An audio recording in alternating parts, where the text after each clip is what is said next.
പ്രകൃതിദത്തമായിട്ടുള്ള പശ തുടങ്ങിയവ ചേർന്നതാണിത്.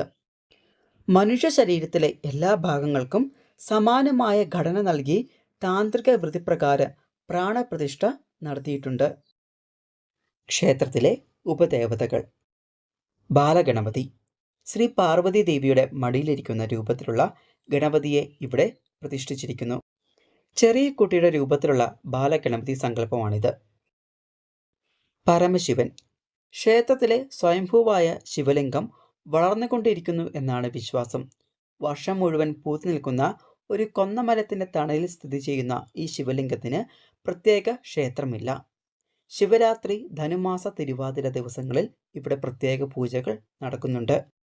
മൃത്യുഞ്ജയനും മംഗളകാരിയുമായ ഇവിടുത്തെ ശ്രീ പരമേശ്വരൻ ആയുസ്സും ആരോഗ്യവും ഐശ്വര്യവും നൽകി അനുഗ്രഹിക്കുന്നവനാണ് എന്നാണ് വിശ്വാസം. മുഹൂർത്തി.